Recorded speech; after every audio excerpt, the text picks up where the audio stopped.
This is Prisma Lopez-Marin here on 18 WJTS with our Monday conversations here in Ferdinand with Town Manager Chris James. Hello, Town Manager. Hello, Prisma. How are we doing today?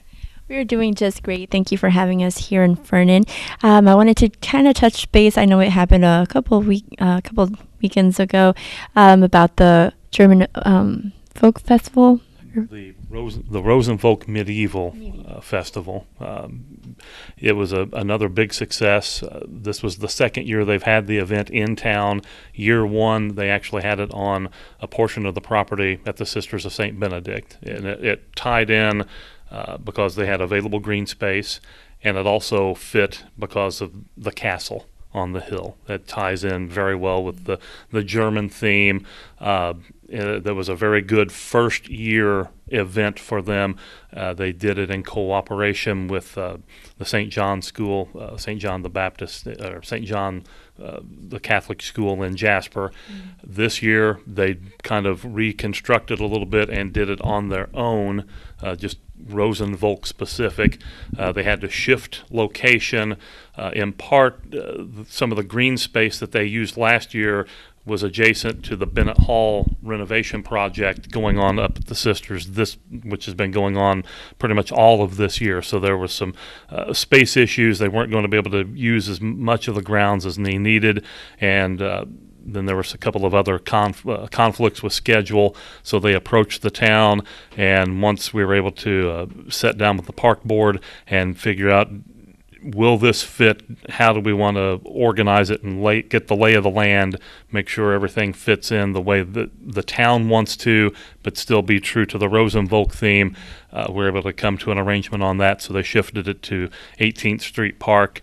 For folks who come into town for the Folk Festival, they use that whole green space hillside area on the 20th Street side of the park, and actually came deep into the park with the food vendor area and close to the lower shelter house and up toward the upper shelter house. And they had it all fenced off. They had their access points, so individuals couldn't just kind of stroll in without paying their admission fee or anything. I know on that Friday they had dozens of buses from schools throughout the tri-state, and that was a focus of theirs last year. They got great response and actually increased the capacity, or at least the coverage area of invitations, to bring in as many kids as they could to sort of showcase what things were like in the medieval times, German style. I mean, there's different types of these medieval festivals. This is the only German one, I believe, in the United States, and they travel different locations. They're kind of like a band on tour. They have their concert dates, so to speak, and they hit their same weekends at different locations throughout the course of the year. And they wrap up, I believe, for the season here in Ferdinand. It's the last on their schedule. They had a great turnout. I know again on that Friday, and then over Saturday and Sunday it did very well. There were some other events in the area that they kind of competed with, and some of that just scheduling the way the weekends fell. But their attendance was very solid. I think probably better than last year. Haven't gotten any final specific numbers back from them yet. I think they're still in the processing phase right now, debriefing and figuring out, okay, what did we do, how did we do, what bills still have to be paid, get all of that squared away before they have a final report. But it went very well. They were able to do some things on our property that they couldn't on the sisters' property.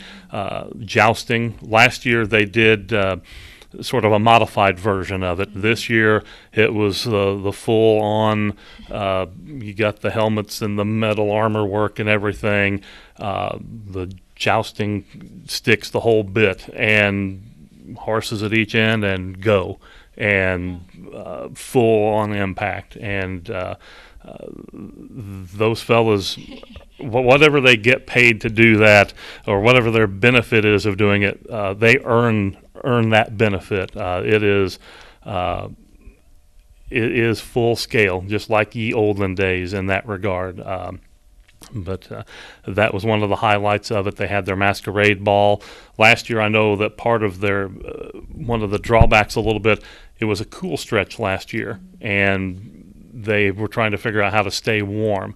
They made some accommodations for that this year with some off-the-ground heating sources. We would allow them to be as authentic as possible, but we weren't going to allow actual flames on the ground and leave scorch marks on the park property. But they came up with some options on that. As it turned out, the weather was probably a little above normal temperature-wise, so they had the swing opposite this year. But everything went very well, and looking forward to seeing what they can do next year. I know they are looking, part of their long-term plan is to obtain or at least lease some property in this area where they can set up a sort of a semi-permanent village setting, and it's ready to go whenever they would come in. And they could actually, I think part of their plan would be to just sort of have events on occasion throughout the year instead of just the one big weekend. They would still do that, but they would have other things going on through the course of the year at this property. Everything would be fully, solidly constructed, but at the same time, in down the line, should they decide they needed to disband and move to a different location, there wouldn't be things left behind, structures just turned into a ghost town. It would be gone. And if you didn't know that some of these structures were there, you wouldn't know. That's part of their purpose as well, is to kind of keep it looking as natural as possible. But at the same time, have that infrastructure in place should they get to that point. And we'll see how they proceed with that. I know that's something they're working on sort of parallel with planning the actual Rosenvolk, is that longer term plan. And I'm sure we'll hear from them in the weeks and months ahead as to the success of this year's event and how that portends to the future for them. But it was another great weekend in Ferdinand. We just kind of go month by month and have big events. We've had the Folk Festival, now the Rosenvolk, and coming up less than a month from now is Chris Kindle Market. So that's the next thing up on the horizon. So there's always something going on here in Ferdinand. There really is, and I think the Rosenvolk has such a great and unique trait just because they are very dedicated to the medievalness of it all.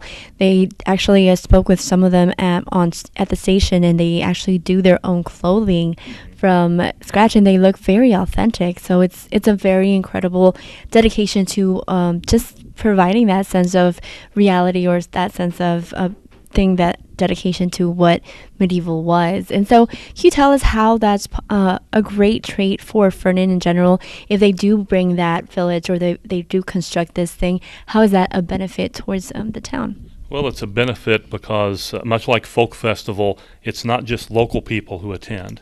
You've got the local folks who will come for curiosity factor as much as anything. We've got a lot of folks here in town who take part in the event as well. They've got their regalia, and you see them as part of some of the different performing groups and the gypsy bands and the different things, the folks doing things during the actual fest. It just brings people into town. It's another literally feather in our cap to say, hey, look at what we can do here in Ferdinand. Come in.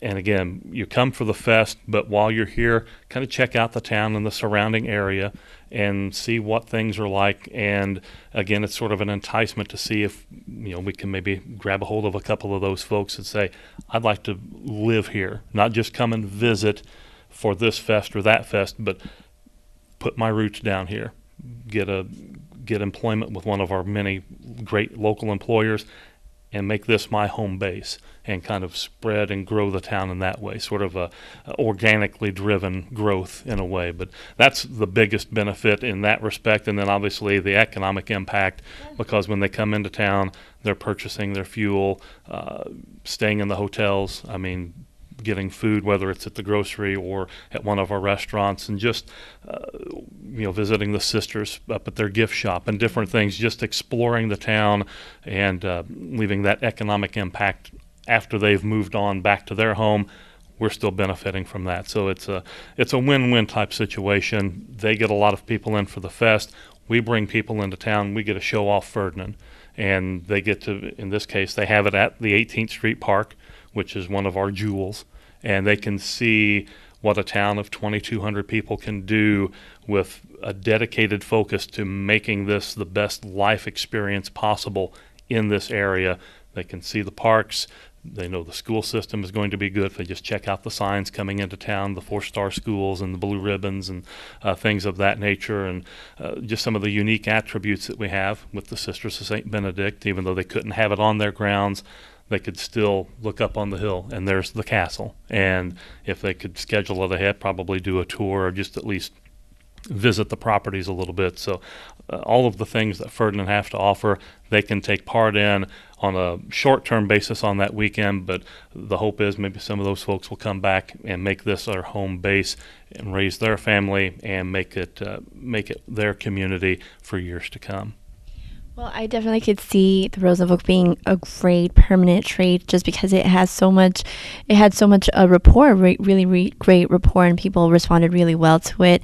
So thank you so much for letting us know about it and letting us know what it could possibly be in the future. Oh, I'm happy to do it. Anything that is a benefit to Ferdinand, we're going to promote and help as best as we can from the town standpoint. The Heimatfest, the Folk Festival, now the Rosenvolt, Chris Kindlemark coming up next month. I think this is its 19th or 20th year. They're kind of along with Heimatfest, they're the grandfathered groups. They've been around doing things the longest that really help put the town on the map, and we encourage folks to come in. Go to our website, check out ferdinandindiana.org so you can kind of get a sort of a snapshot glimpse of the town. But we just encourage folks, spend the weekend, just check things out and see what we have to offer, and it may entice them to moving into this area and making it their home where they can raise their family and set some good roots in and just blend them into our community. Well, we definitely look forward to the next event that will be happening in December. November. In November. Yes, November 19th and 20th. The Chris Kindle Market, they've got, I believe, 7 market locations through town. They've been working feverishly. I'm part of the email chain, so I don't really say anything, but I see the communication. They are working on signage, even more signage, more clear, to allow folks to know where to travel, where trolley stops are, where they can get on or get off, where parking is, and just the individual market locations themselves so that they know where to go and just take all of that in. And credit to Sarah Kunkel, Diane Hopinjans, and that whole group. They work on this. It's a lot like the Folk Festival and the Heimatfest. It's a year-round process. Even though it's one weekend of the year, they don't just decide in October, hey, Chris Kindlemark's next month, let's get things put together. This is a multi-month process, working with the vendors, making sure they've got everything in place, getting the vendors locked in, getting them in the same locations if they've been at that. If somebody has dropped out, making sure someone else can step up into a different spot or a better location for what they have to offer, and just making it the best weekend that they possibly can. Chris Kindlemark Eve, which is a special event in front of the Sisters of St. Benedict. It's on that Friday evening right before Chris Kindlemark, and then there's also a special meal that evening. I believe tickets on that are for sale. Best option on that is contact Sisters of St. Benedict and inquire just to make sure that there's still tickets available or not. These are usually pretty hot commodities. Folks snatch them up pretty quickly because it's a great event out in front, and then the meal itself afterwards. So I encourage folks to come into Ferdinand for that as well. Well, thank you. And like always, thank you for always informing us about Ferdinand. And also just thank you for the things that are involved here. Just the dedication that the town does to every event. It's very visible. Well, we do our best. We want to make Ferdinand a sort of a shining spot for folks that draw them in and stay. We say visit for a day, stay for a lifetime. That's kind of our town motto, if you will. And that with these events, that's one way of bringing them into town on a short-term basis, but we hope that what they see, they like, and it entices them to possibly relocate here just into the vicinity. Specifically in Ferdinand to be great, but just in the area is ideal as well, because that benefits everyone. Just a chance to help grow the area and keep this all of DuBois County sort of a progressive, forward-reaching area, and a good example for how things can be done with forward thought and cooperation amongst communities, and just an overall good work ethic and dedication to making community the best it can be. Thank you for that. And thank you for joining us here on 18 WJTS.